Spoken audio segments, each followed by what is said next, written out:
That's one of the underlying messages in these.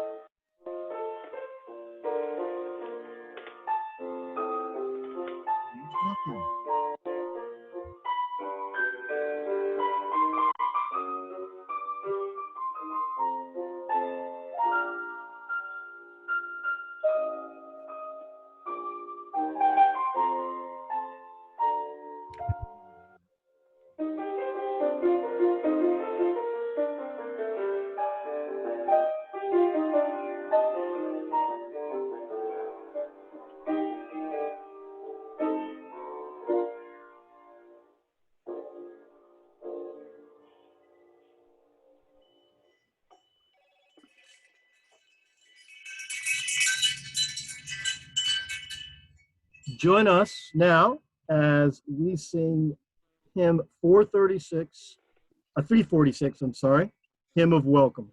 Come sing a song with me. Ready and sing. Come sing a song with me. Come sing a song with me. Come sing a song with me, that I might know your mind. And I'll bring you home when hope is hard to find. And I'll bring a song of love that arose in the winter time. Dream a dream.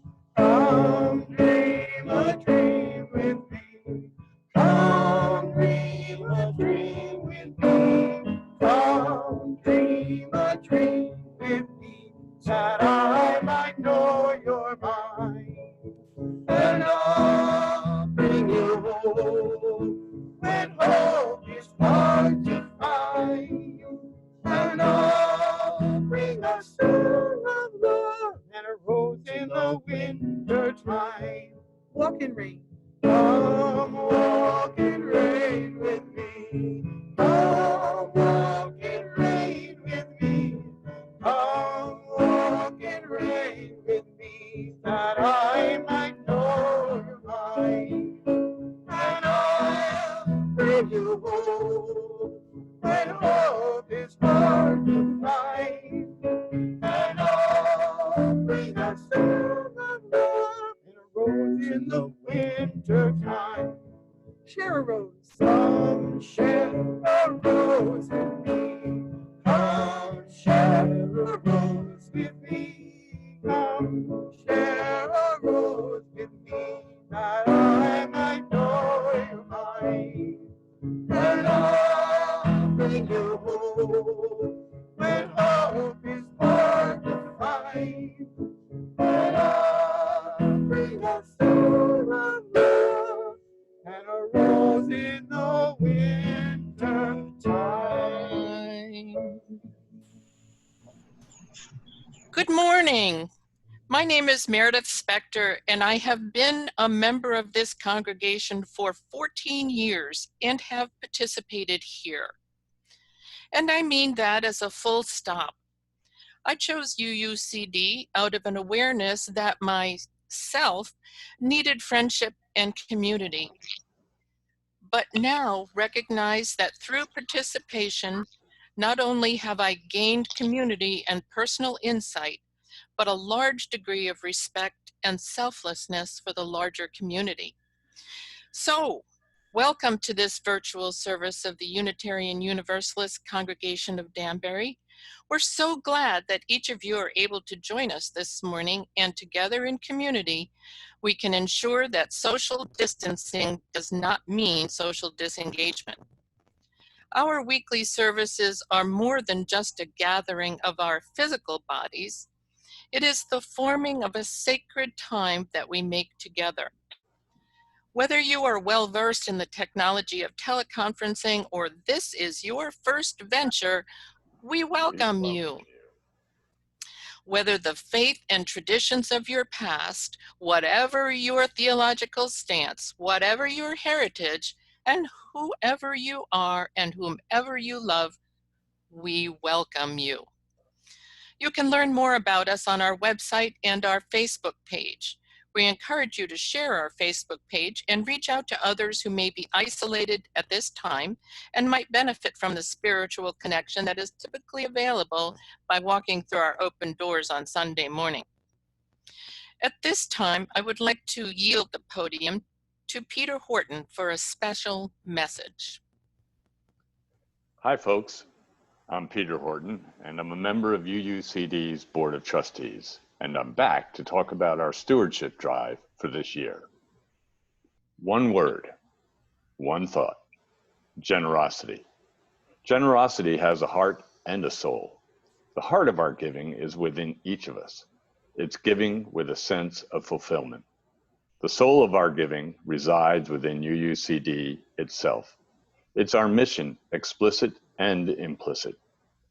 Regardless of our individual generosity, if we do not believe in UUCD as an affirming spiritual community, then our stewardship will be hesitant. Thankfully, we're a dynamic congregation with vision and mission. Yet, there is a hesitancy. To date, we are missing almost half of our individual pledges. That's 40 plus pledges. These are pledges from a number of you attending this service today. Folks, we're in a tough spot because 40 missing pledges is a lot of assumed income that we can't count on. It's operating money for a budget that we all committed to at our annual meeting. Here's what I would ask of you on behalf of the board and our stewardship team. Of the 40 plus of you who we haven't heard from, please get in touch.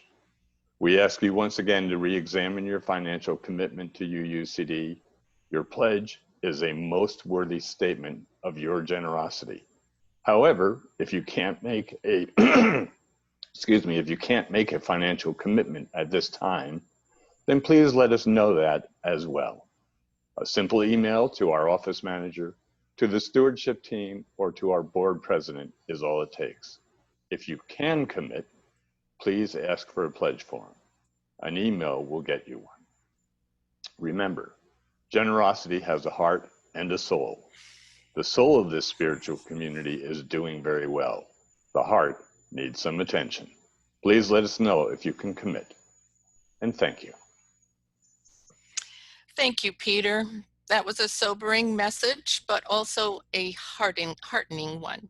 And to highlight some other announcements in your order of services, if you would like, the young adults of UUCD are inviting you to join in the conversation, spirituality, and social action every Sunday at 12 p.m.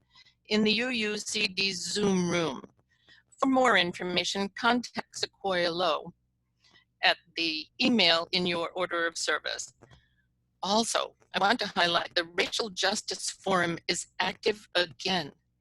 As UUCD works to create a more equitable society, the board is reactivating the Racial Justice Forum, originally founded and led by Ross Fenster. Our first activity will be participation in a Zoom meeting on August 5th at 7:30 p.m., hosted by the Unitarian Church of the Restoration in Mount Airy, Pennsylvania. If you would like to participate in the Zoom, contact Racial Justice Forum Chair Marian DeFabio by this Wednesday, July 29th, and her email is written in the order of service. Again, welcome to the UU Congregation of Danbury, where we welcome all in a spirit of compassion, inquiry, and service. Our presenter today is Sue Shaner, who will give her 10th sermon here within a span of 2 decades, while she was also involved at various times in RE, the Board of Trustees, and the Growth Team. Clearly, you will be witnessing her participation also.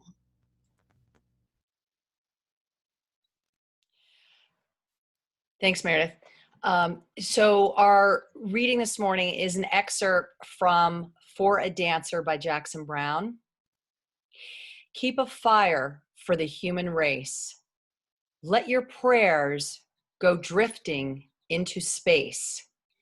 You never know what will be coming down. Perhaps a better world is drawing near. Just as easily, it could all disappear, along with whatever meaning you might have found. Don't let the uncertainty turn you around. The world keeps turning round and round. Go on and make a joyful sound. Into a dancer you have grown. From a seed somebody else has thrown, go on ahead and throw some seeds of your own. And somewhere between the time you arrive and the time you go, may lie a reason you were alive that you'll never know. So now we light our chalice. So if you grab a candle or something you can make into a chalice and have that lit throughout the service. Wonderful. So we together will recite our chalice lighting affirmation. Love is the spirit of this congregation, and justice is its light.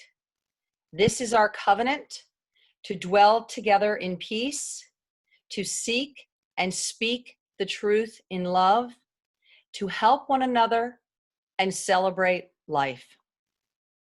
Now I'd like to introduce Sierra Marie Gerfayo, who is our recently appointed religious education leader who parachuted in during the coronavirus and has done a fabulous job. Take it away, Sierra Marie.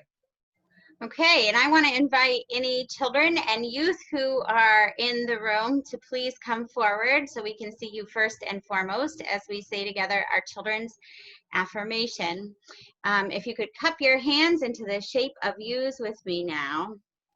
We are Unitarian Universalists. We are people with open minds, loving hearts, and helping hands. And today's story is in the form of a video.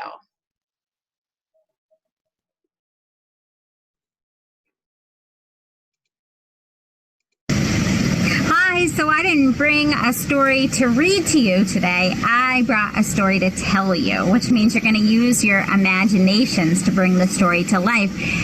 And I had to record this on Thursday night because it started to rain and get very windy and thunder and lightning outside my house, which is exactly what happens in the story. So I thought this was a perfect time to tell this story to you. So I'm filming this on Thursday night. This is a real true life story of one of these people here in this picture. You might recognize some of these people. I bet a lot of people would recognize Martin Luther King Jr., who worked for racial justice in his life. The youngest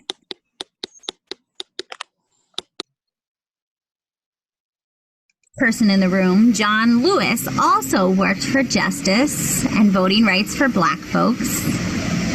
And this is him as a United States Senator many years later. This is from his website.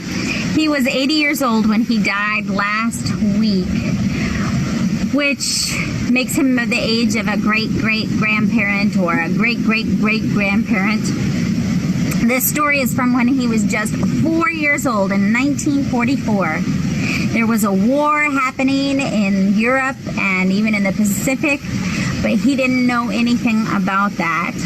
Because when you're 4 years old, most of what you know is what's right outside of your door. Can you imagine this? What was right outside his door were white cotton fields, red winding roads, and pine forests. His daddy had been a sharecropper, which meant that he worked as a farmer on land that he did not own. But he finally was able to take every penny he had and buy some land where they could farm corn and peanuts and cotton on their own land. And there was even an old but sturdy 3-bedroom house, which was pretty big because most of the people who lived in the area were sharecroppers. And most of them were John's relatives, his aunts and uncles and cousins. One day he was out at his auntie Seneva's house, And she had a small one-room house, a wooden house. It was not sturdy like John's. But he was playing out in the yard with 15 other children, his cousins and maybe some of his sisters and brothers, when all of a sudden, picture this, the sky went dark the way it does just before a storm. Right now it's dark because it's nighttime, even though it's storming. That's the reason it's dark. But in this case, the sky went dark because it was about to storm, and the wind started to come in big gusts. And off in the distance, they saw lightning. Now, in my house, we love lightning storms. We love to come out on the porch and watch them like a fireworks show. But John was afraid of thunder and lightning because he had once seen lightning strike a field and light it on fire. And so in his house, when the lightning would come, his mom would call all the children to her and calm them down and say, "That's the sound of thunder is the sound of God working." But he wasn't at his house. He was at Aunt Seneva's house. And that thunder and lightning was really frightening. But she called everybody inside, just like his mother would. And they stood inside, and everybody got really quiet. And what they heard was the sound of rain just pounding down on the tin roof. And then they heard just this loud thunder. You could make that sound right now if you wanted.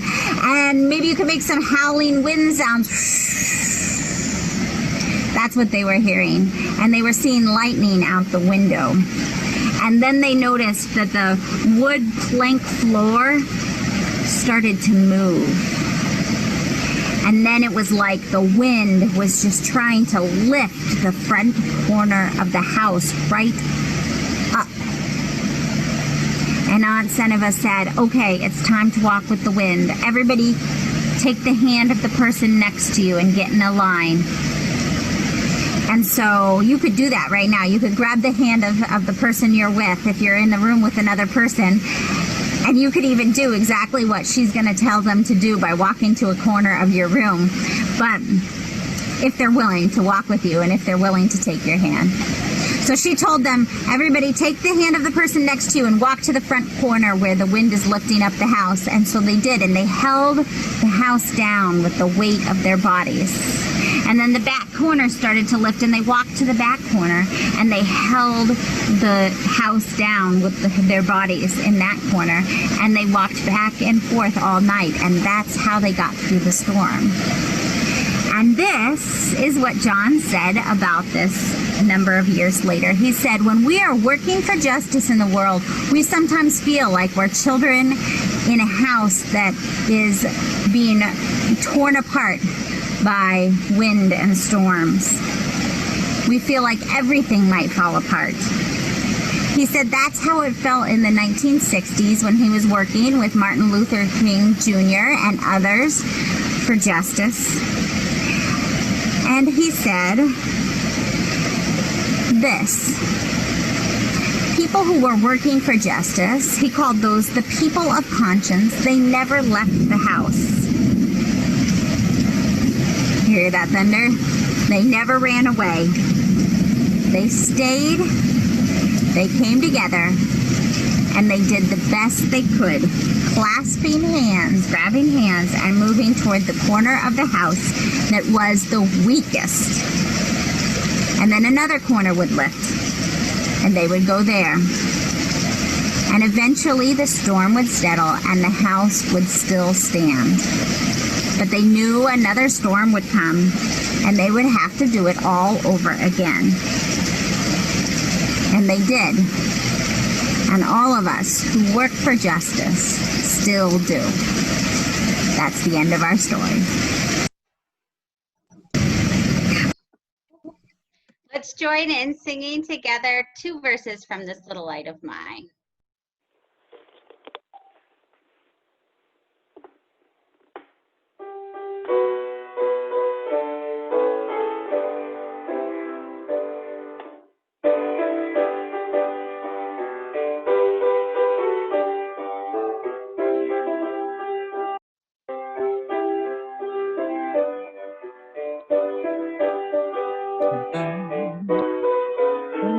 shine.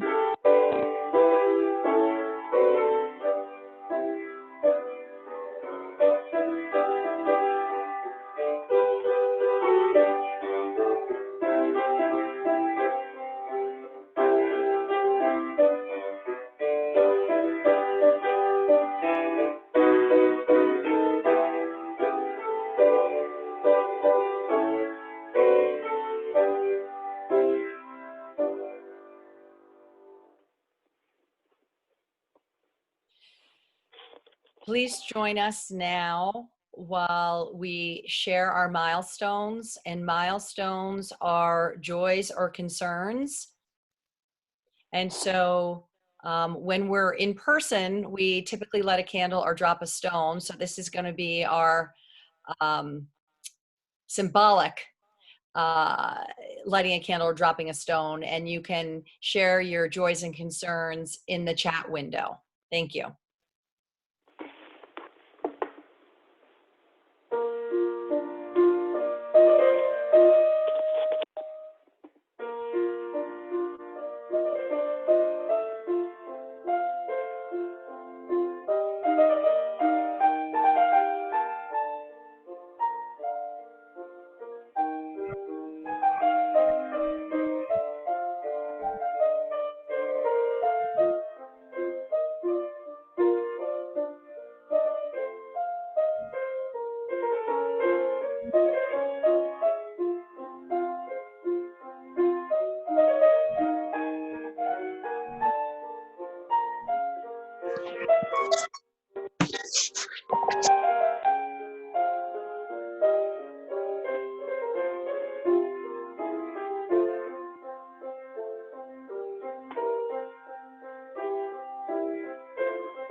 Thank you, Carl. Good morning, everyone. It is now time for our congregational offering. If you are with us for the first time, feel free to pass the virtual plate. Your presence here with us today is your gift to us. Members, please express your generosity by clicking the link that is posted in the chat to make a donation or a pledge. Even though we are not in the sacred space on the ridge, we are creating our holy place here together, and our operating expenses do remain the same. You may also mail a check to UUCD at 24 Clapboard Ridge Road in Danbury. And thank you for doing your part to support and sustain this community that we love. Now, if everyone could please join me in our congregational response. In the spirit of compassion and service, we dedicate these, our offerings. And now we have the pleasure of listening to Nancy Hershatter and Dan Brodax perform Jackson Browne's For a Dancer.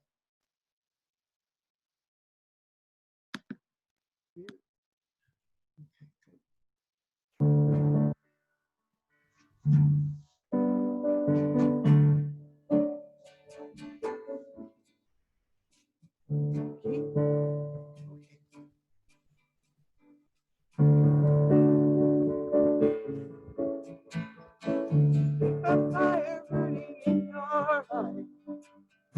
Pay attention to the open sky. You never know what will be coming down. I don't remember losing track of you. You were always dancing in and out of view. I must have thought you would always be around. Always keeping things real, my pretty clown. Now you're nowhere to be found.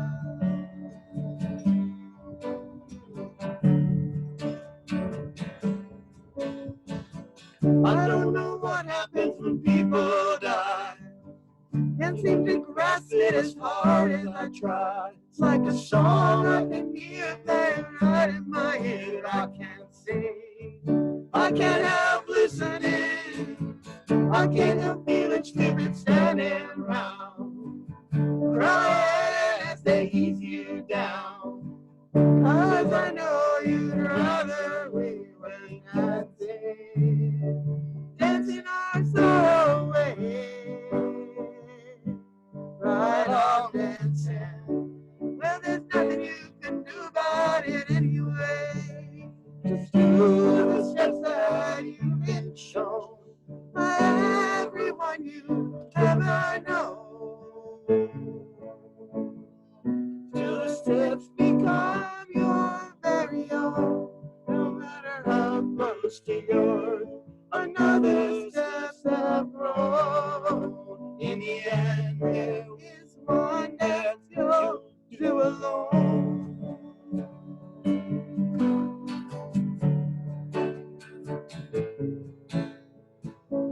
Keep a fire for the human race. Let your prayers go drifting into space. You never know what will be coming down. Perhaps a better world is drawing near, and just as easily it could all disappear, along with whatever meanings you might have found. Don't let the uncertainty turn you around. Go on and make a joyful sound. You, my dancer, you have grown from a seed somebody else has grown. Go ahead and grow some seeds of your own. And somewhere between the time you arrive and the time you go, there are a reason you were alive, but you'll never know.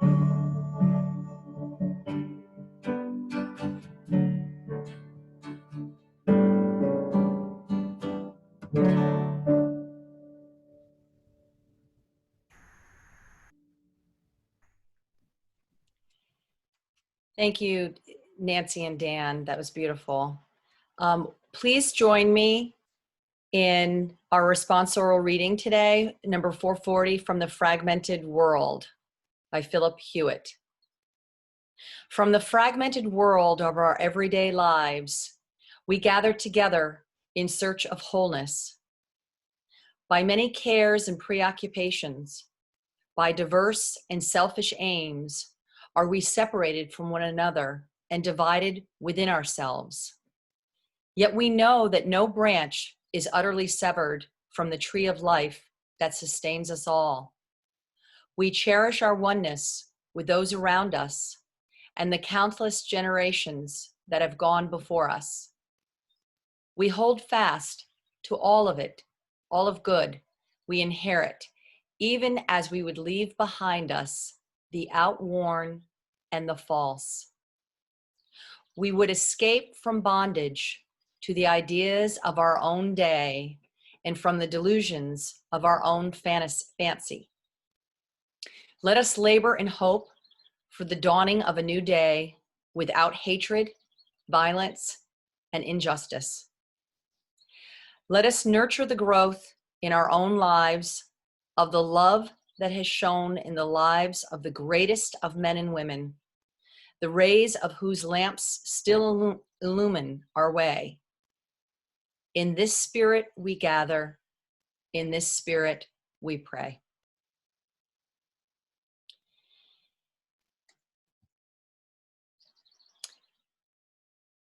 Courage, compassion, and the coronavirus.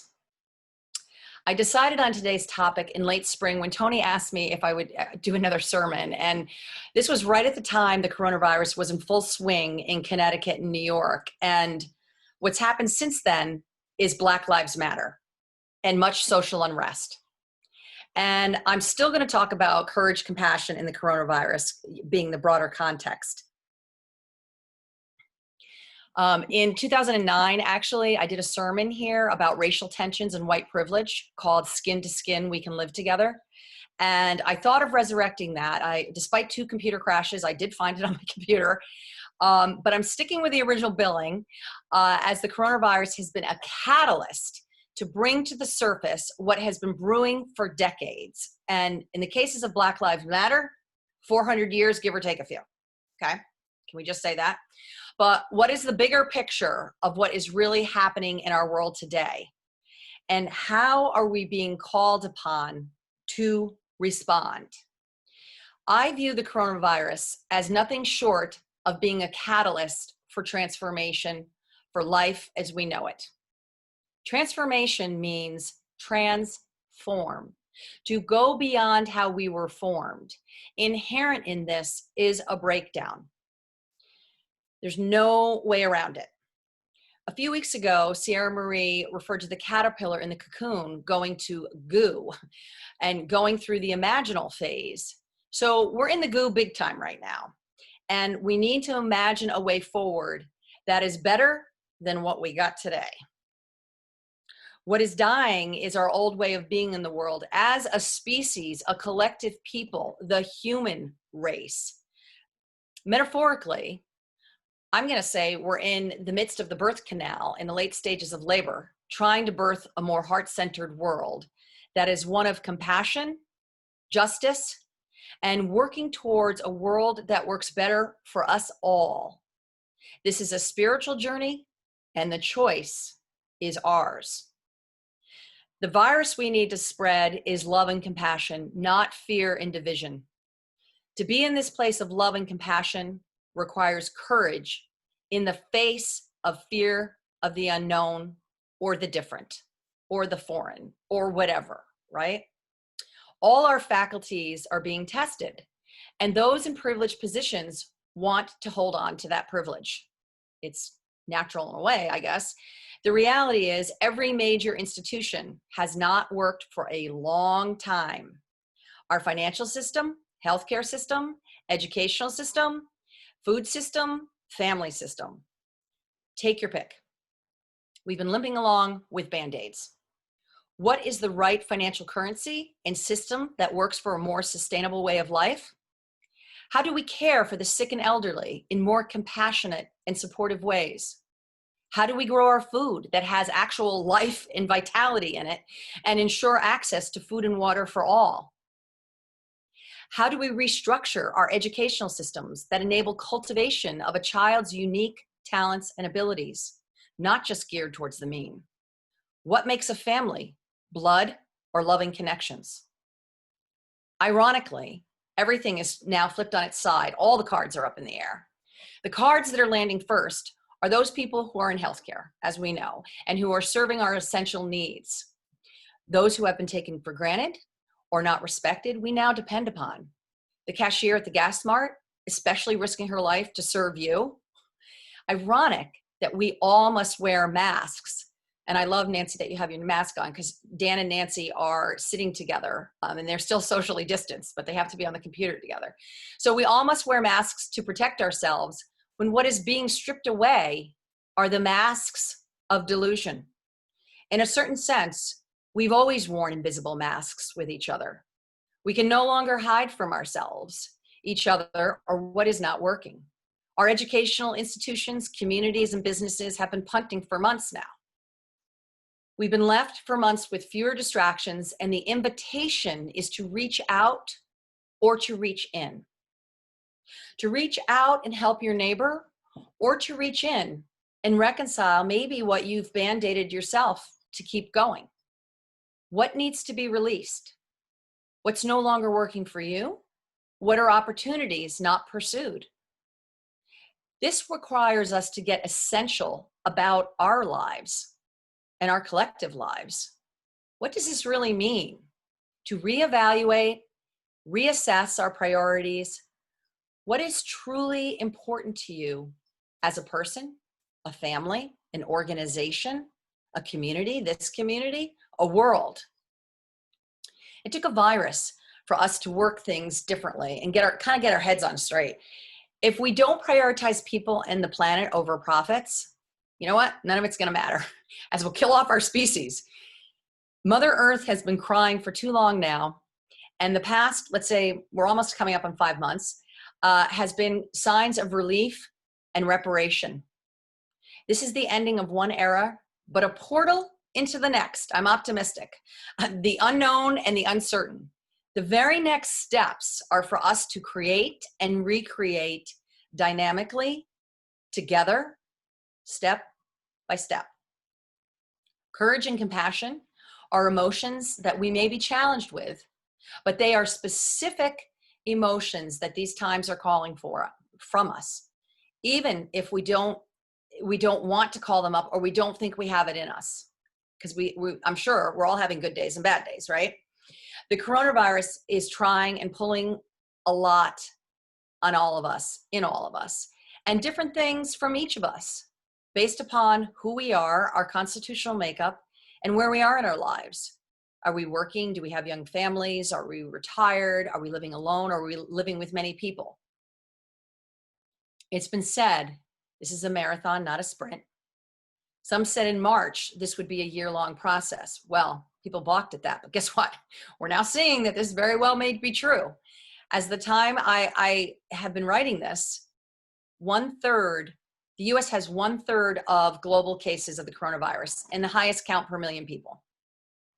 I think a lot of us are probably aware of this, unfortunately. This is overwhelming.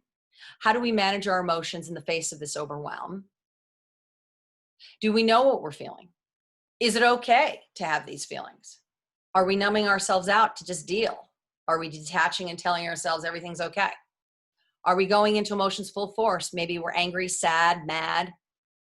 If you're sensitive or an empath, you may be feeling a lot of intense emotions and not realize where they're coming from. Most likely, they're coming from the collective swarming around in a fear energy field. Many are working to grow the love energy, the love field, against this disease of negativity and fear. We now all have a global frame of reference, unlike anything that has gone before us. There have been world wars, not the same. There was a virus pandemic 100 years ago, not the same. The difference is the world is suddenly much smaller and more complicated all at the same time. Technology has helped us with both. We can now know what is happening anywhere in the world through the use of one instrument that has empowered us like none other, the smartphone. This information can both comfort and overwhelm us. It can connect us. It can frighten and be, it can frighten us. It can be a vehicle for constructive and collective dialogue. Just like with data, numbers, right? The technology knows not what it does. It is as powerful as the way in which we use it and the power we give it. There's a difference of staying informed and being flooded with information and being overwhelmed. Social media, we know, can have this effect, right? We're also living in an era where, frankly, it's hard to know what sources to trust. Personally, I'm unsure what to believe and find both our government and media suspect. Said it here. I'm very selective on Facebook, and I've had 2 occasions, one just last Sunday, where Facebook censored me, plastering my post with fact checker police. There's a narrative that's being painted about the virus, and it's become political. We all have different frames of references and are handling things differently. Okay, fair enough. It's a complex time. Many people I know who are introverts are absolutely loving this time. Many extroverts, you may be climbing the walls and just want to go for a drive to get out of the neighborhood, right? But what's really helpful? Some folks are sick, dealing with life and death. Some folks lost their jobs, dealing with very real livelihood issues. Some were already food or financially insecure, and this has put them in a jeopardized position. Domestic violence has risen.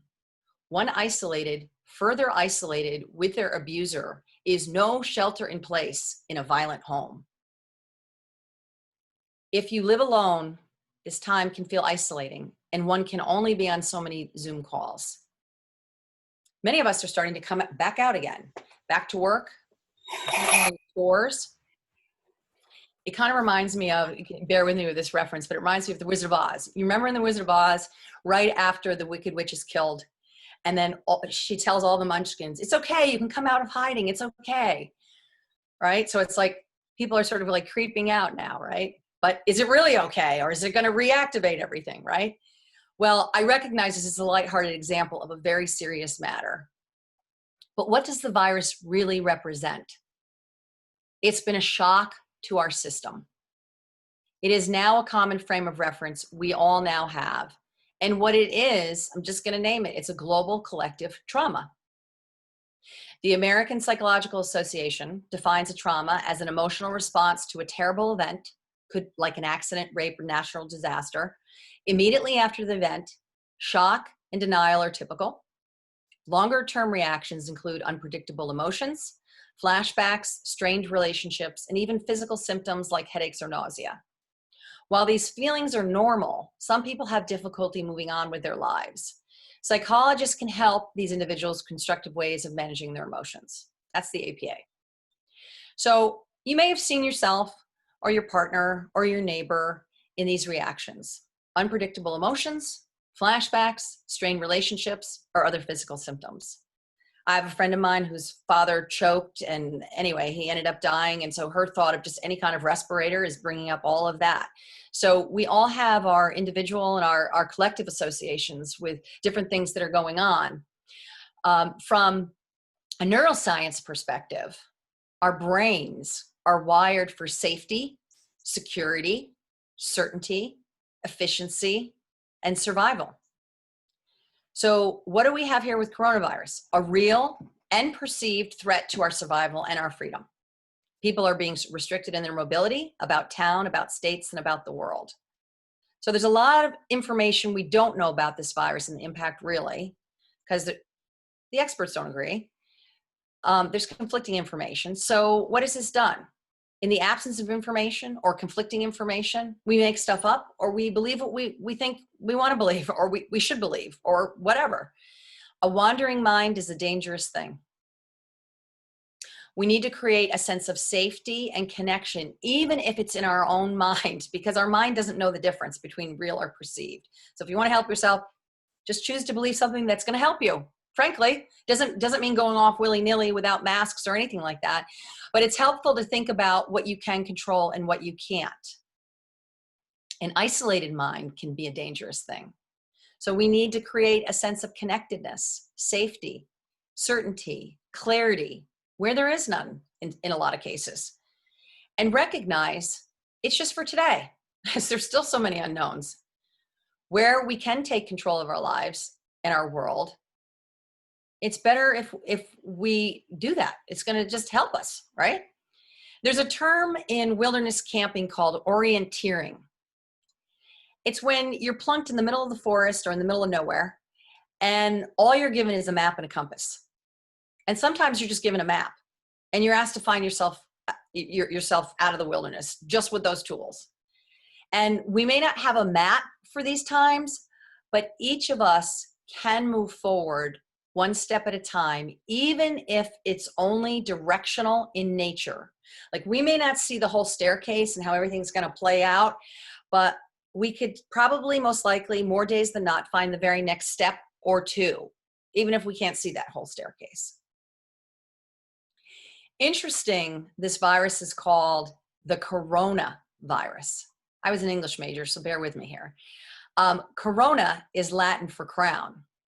In astronomy, corona refers to the rarefied gaseous envelope of the sun and the other stars.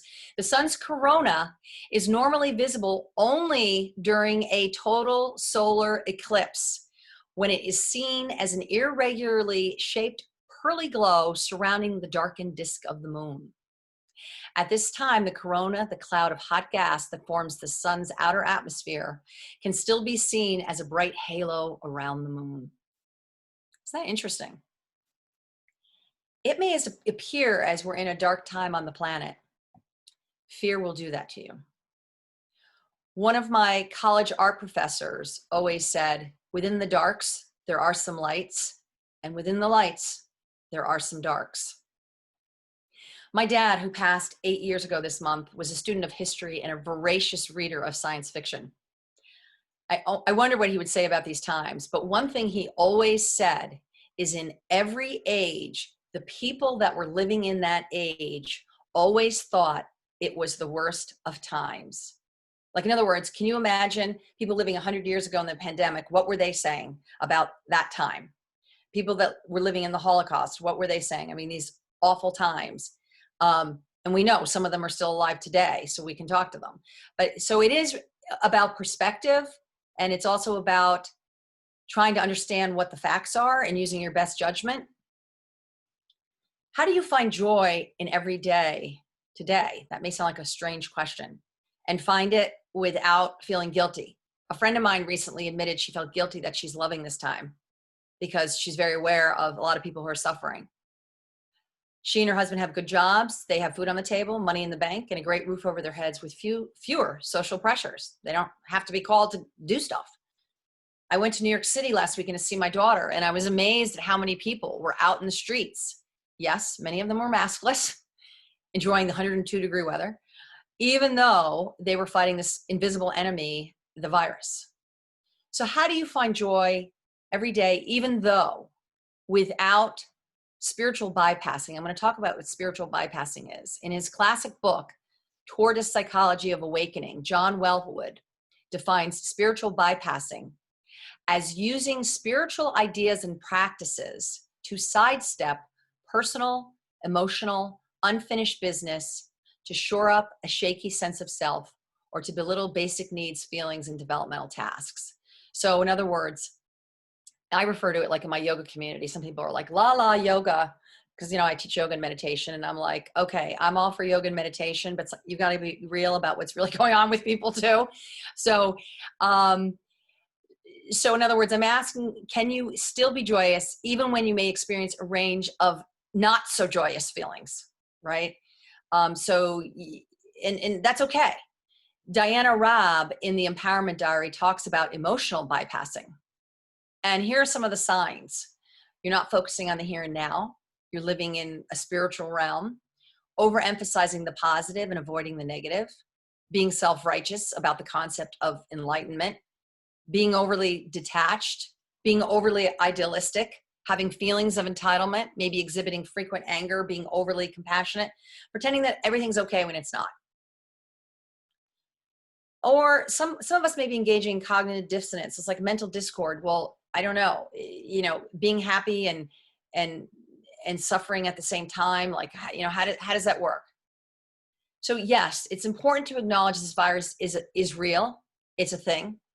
And there's different points of view on it, different information.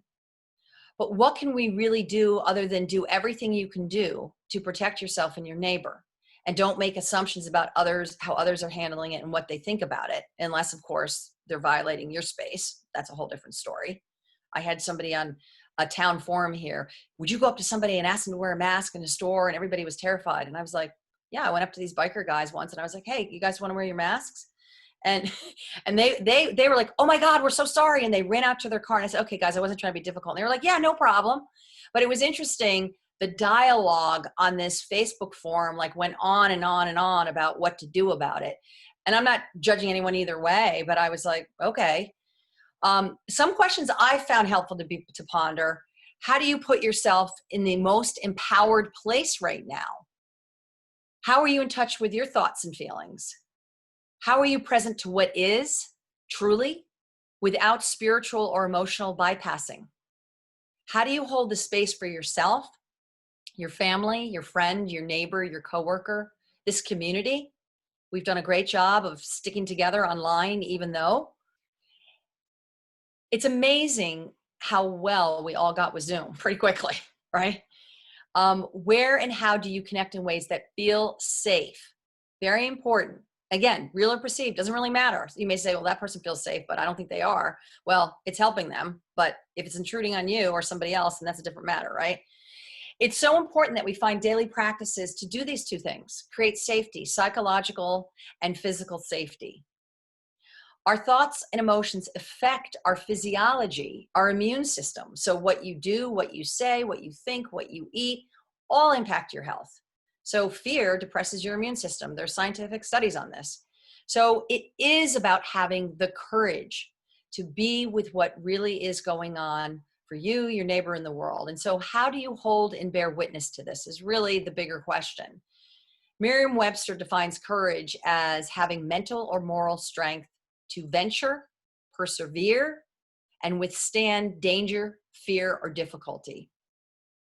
It's interesting. Wikipedia says it's the choice and willingness to confront agony, pain, danger, uncertainty, or intimidation. The ability to face something that frightens, strength in the face of pain or grief. And with these definitions, how can you not be confronted with your capacity or ability to be courageous during these times? It's like it comes with the territory, right? And so actually, did you know the root of courage? It comes from the Latin cor, C-O-R, which in one of its earliest forms, the word courage meant to speak one's mind by telling one's heart. So how well do you know what is in or on your heart today? The second emotion we're confronted with during these times is compassion. And again, Merriam again says defines it as sympathetic consciousness of others' distress with a desire to alleviate it. But I was really, I have to tell you, even though again, I'm an English major, I was surprised the Latin root of compassion is pati, which is where passion comes from. And it means to suffer. And the prefix com, C-O-N, means with. So compassion means to suffering with another person beyond sympathy into a realm of empathy. And I have to tell you, I had no idea this word passion meant suffering. I always thought it meant passion, very emotional, like, you know, let's get your passion on something. And I was raised Catholic. Guess what? Must have flunked religion education class there, because in the religious education, passion refers to the passion of Christ. You know, how Christ suffered on the cross. So it's like, hey, how did I miss that one? So for those with the virus, there is suffering. And for those healthy, there is a mental or emotional overlay that can weigh on us, either our fear out of getting the virus or concern over those who have the virus. And there's a global grief being expressed, either mourning the loss of those we loved due to Corona or due to the loss of life as we knew it. There's an element that life and a loss of innocence about thinking we're all separate is gone for good. We are all interconnected, whether we like it or not, for better or for worse. We may be in our homes with loved ones and getting on each other's nerves with too much closeness and not enough outlets to let off steam. Or we may be alone and feeling isolated and wanting connections in some way, regardless of our circumstances. There is this sense that we need people. And we need to be connected to them in a way that makes us feel good and safe about ourselves and the world. And these next comments I'm going to make, I'm prefacing them, okay? Because they stem from my eclectic beliefs, if you haven't picked it up by now. I was raised Catholic, as I said. I studied metaphysics as a young adult. I explored paganism, Buddhism, Hinduism, took the UU course on building your own theology years ago, and my partner's Jewish, okay? So I integrate a mashup of all of this in my worldview with Buddhist notion of suffering being core to the human existence. Here goes. What if we all entertained for a few minutes that we chose to embody ourselves at this point in time to show up on planet Earth during this time of our evolution, some may say devolution, I choose to say evolution depending on how you're looking at it, as a species? If so, have you asked yourself, what was I thinking? Why would I want to be here now? Here with a capital H, yes, now with a capital N, right? We all need to reach in or reach out. That's what these times are calling for. Reaching in, looking at yourself and what you can do or realize you need something you need, maybe a connection, a support from others, realization about something else. Reaching out is helping others with something you have to offer. What can you contribute during this time? How do you want to be part of reshaping, reinventing ourselves? What is being called upon you, maybe just in your own little world? What are you being forced to look at in your own life, in your family? We've all had a lot more time to think. We asked for it, we got it. What about in this community? Where do you feel inadequate for the challenge? And if you're stuck on this last question, then I propose this is where the reaching out comes into play. And there's a vulnerability there for all of us in this. And as you use, let's face it, we can suffer from save the world syndrome. Can I just say it with all of our social justice? I came upon a quote recently from Lilla Watson. She was an Aboriginal activist. If you've come here to help me, you're wasting your time. But if you've come because your liberation is tied with mine, then let us work together. As Americans and as UUs, that just quote got me, I'm sorry, I get choked up over it.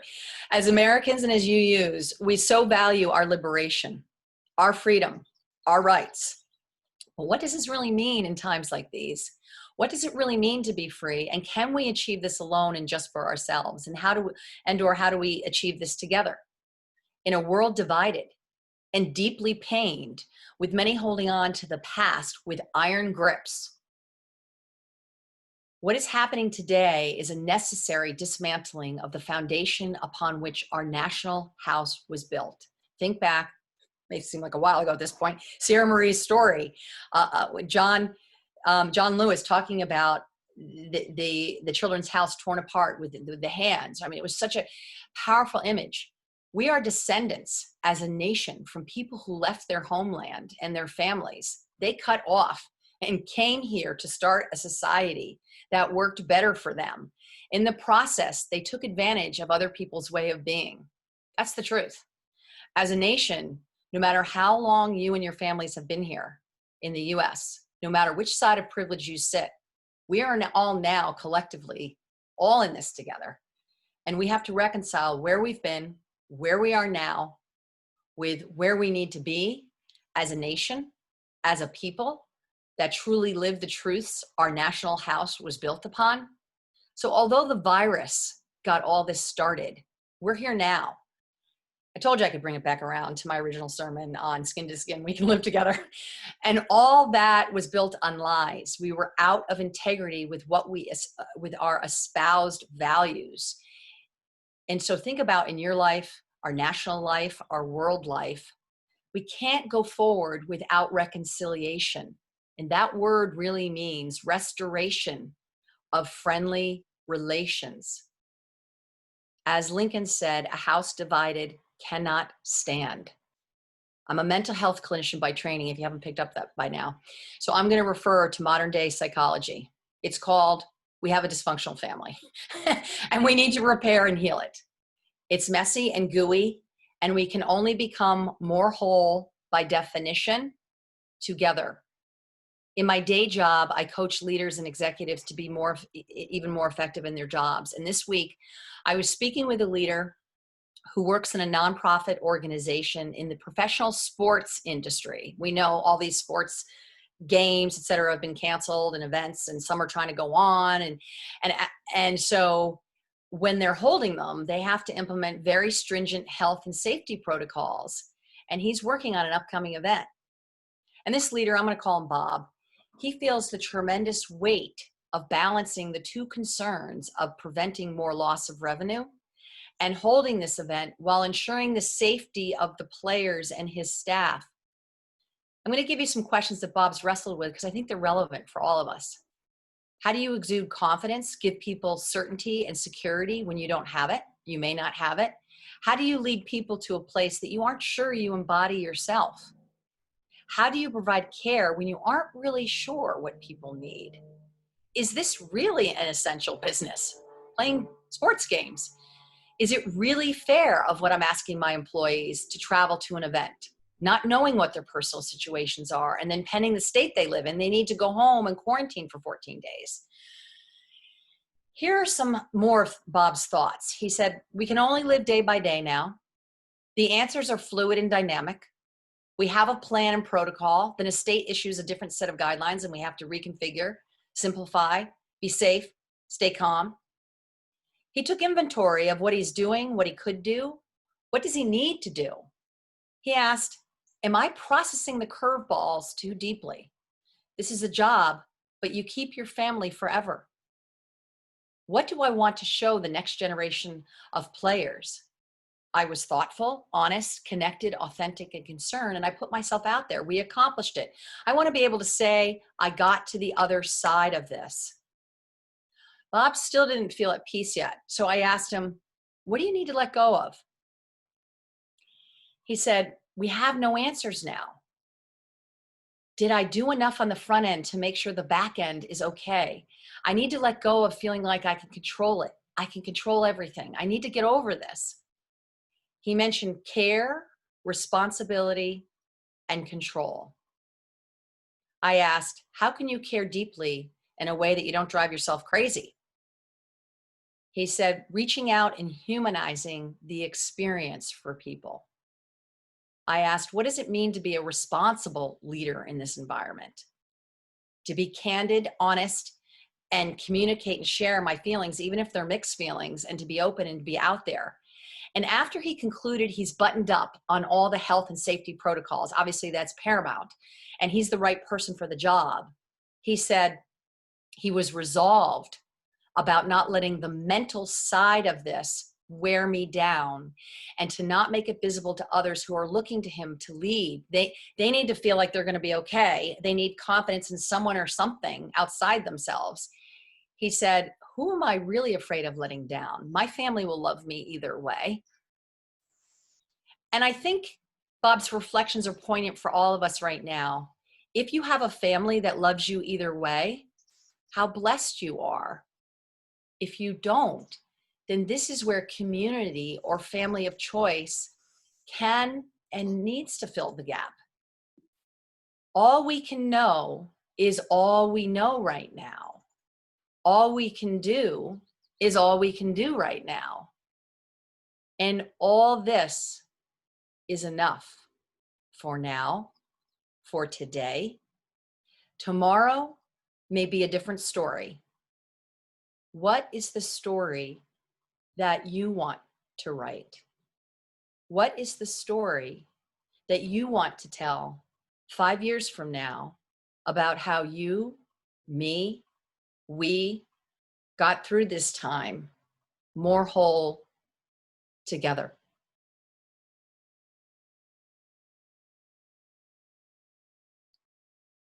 So I'm going to invite you at this time into a meditation. And I'm going to invite you to place your feet on the ground, your hands on your thighs with a straight spine. Feel the strength and support of the floor. Take a deep inhale and an exhale. And another inhale, and allow your belly to just expand. And as you exhale, let out a deep sigh. Let's do that one more time.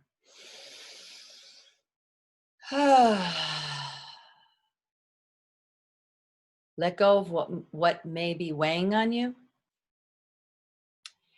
And breathe in what supports or lifts you up. What of today's sermon do you need to wash over you? What can you grab onto and allow it to work on you or ground you?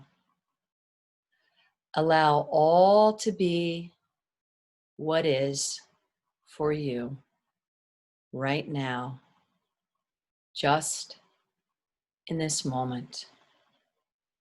And we'll have a moment of silence. And after, Carl will play us out with Spirit of Life.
And now we extinguish our chalice. We extinguish this flame, but not the light of truth, the warmth of community, or the fire of commitment. These we carry in our hearts and out into the world until we are together again. Please join Nancy and the rest of the congregation in our closing hymn, 1021, Lean on Me. We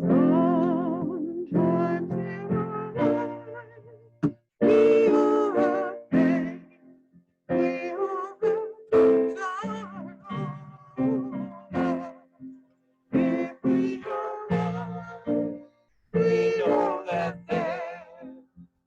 wish tomorrow, please swallow your pride.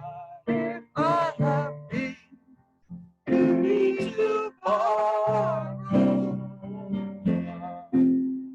no one can fill those of your needs that you won't let go. Lean on me when you're not strong. I'll be your friend. I'll help you carry on. Lord, it won't be long. I'm gonna need somebody to lean on. You just call on me, brother. You need a hand. We all need somebody to lean on. I just might have a problem that you understand. We all need somebody to lean on. If there is a load, If there is a load you have to bear that you can't carry, I'm right up the road. I'll share your load if you just call me. You just call on me, brother. You need a hand. We all need somebody to lean on. I just might have a problem that you'd understand. We all need somebody to lean on. Call me, don't you know you can? Call me, yes you know you can. Call me.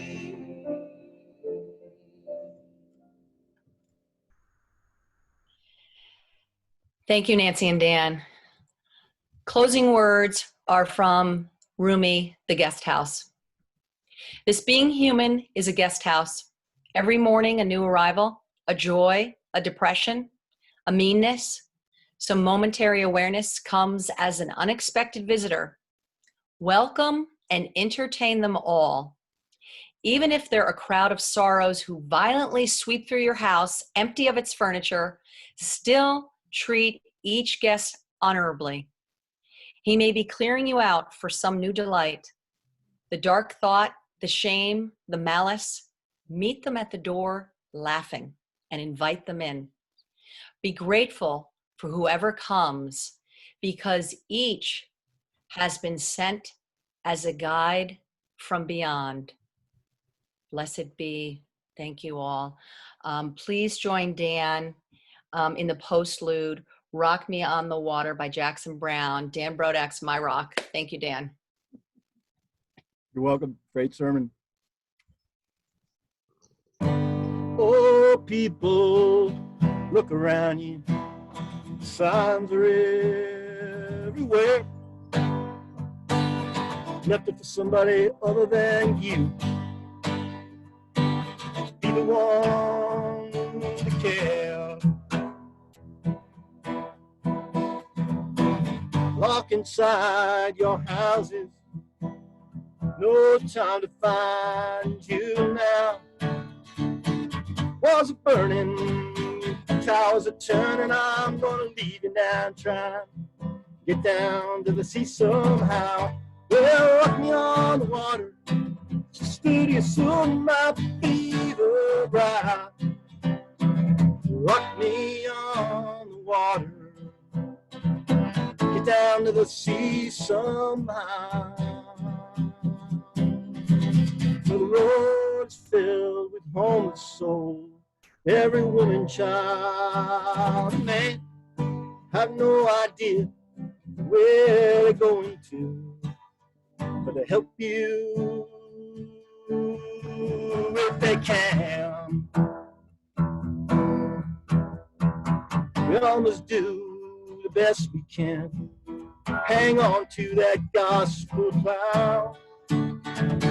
My life is over, you know, I stand before the Father, but the sisters and the Son, they're gonna rock me on the water now. Well, rock me on the water, steady soon my fever brow. Rock me get down to the sea somehow. Oh, people, look among you. It's there the hope must lie. A seabird gliding above you in one place, like Jesus in the sky. We almost have a dream that's gonna pull us through somehow. Those fires are raging, I feel hotter and hotter, but the sisters of the sun, they're gonna rock me on the water now. Well, rock me on the water, sister, you soon might be the brow. Rock me on the water. Maybe I'll remember, maybe I'll remember now.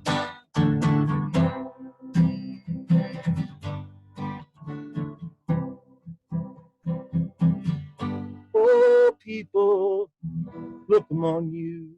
It's there the hope must lie.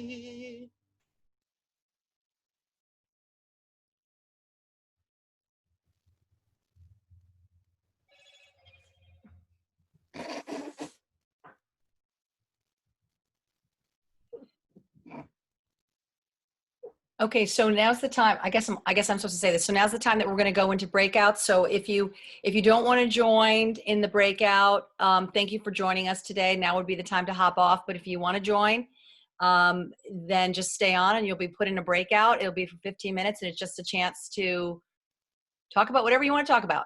Thank you, everybody. Have a wonderful day.